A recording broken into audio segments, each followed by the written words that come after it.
What's going on, everyone? I'm Jericho Law, founder of the Soulfire Awakening Method, and this is the Caterpillar exercise. So I invented this exercise as a way to get you comfortable with playing the diatonic seventh chords in a given key. So basically, we'll start in the key of C. And it's a descending exercise. I suppose you could do it ascending as well if you want. I'll probably show you that as well. But basically what it is you have a major 7 to start with, because the first chord in a key is a major 7. And then you're basically going to take the top 2 notes down. So without even thinking about what the chords are, what the quality is, that's the idea is the top 2 notes come down, and then the bottom 2 notes go down. So you get this crawl like a caterpillar. I'll just kind of slowly, because the computer's lagging. But that's the idea.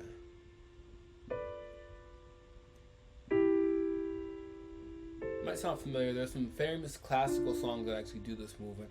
A lot of songs do this movement in general. It's just about the spacing between the notes or the voicings of the notes. So this is just a block chord position, root position. You're basically going between the root position, 7th chord of 1, and then the second inversion 7th chord of the next chord. So it gets you practice with both inversions of those. Then the left hand has something cool going on as well. It's practicing going around this cycle of fourths, but diatonically. So in the key of C, your left hand's going from C to F to B to E to A to D to G. And then as you notice on your sheet, it actually starts over again. C, F, B, E, A, D, and G. And you're back to C. Okay? So I'm going to do the whole exercise just like this, and I'll take you through the key of F and B flat. And there's a lot of songs where basically it follows part of this progression. And so this is just, again, to get your hands comfortable with navigating through the keys of C, F, and B flat. So here we go.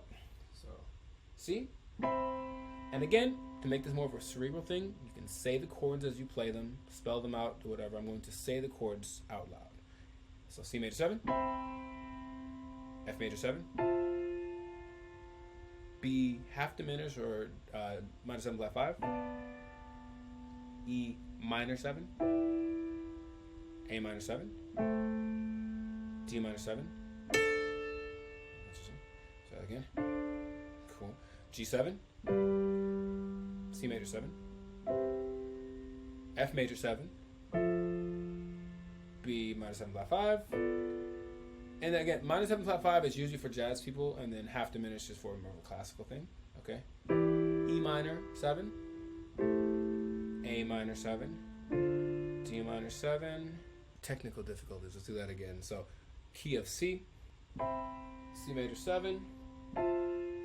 F major 7, B half diminished or B minor 7 flat 5, E minor 7, A minor 7, D minor 7, G7, C major 7, F major 7, B half diminished or B minor 7 flat 5, E minor 7, A minor 7, D minor 7, G7, and then C major 7. And these 2 5s that we're playing a lot of 2 5s. You might, if you're playing in soul, gospel, pop, you might recognize the 2 5 1, 2 5 1, things like that. Okay. Now another cool thing you can do while I'm mentioning this is that if you do this exercise with your left hand a third off, meaning I'm here, and then I make the left hand go down a third. Now you're going to start playing some ninths. So if I do the same exercise, it would look like that. And so you're starting to increase the complexity of your chords in that way. Okay.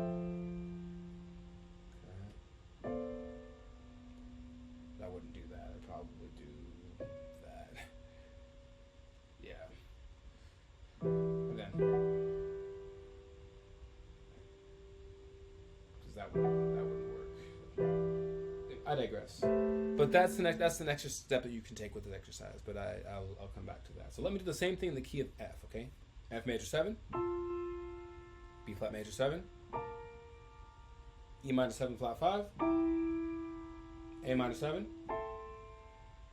D minor 7, G minor 7, C7, F major 7, B flat major 7, E minor 7 flat 5, A minor 7, D minor 7, G minor 7, C7, and F major 7. That we got there. Okay, good. Let's try it in the key of B flat. Here's an exercise in B flat.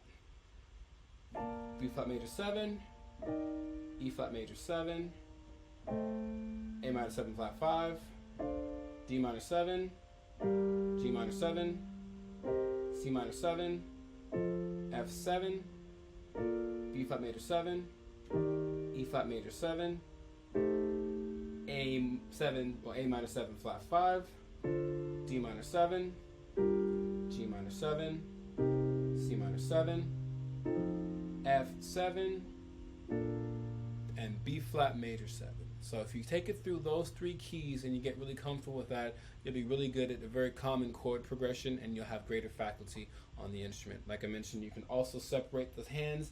Instead of doing the octave, if you do a third down, then all of a sudden you have a whole different set of chords, ninth chords that you start to explore, and that's a cool sound that can eventually open up your playing as well.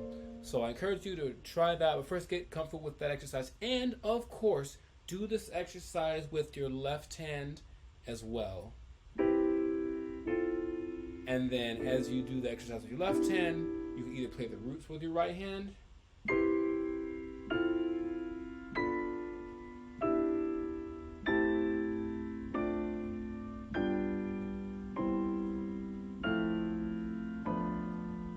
it sounds really pretty actually. So that's the caterpillar exercise. Make sure to add that to your practice routine.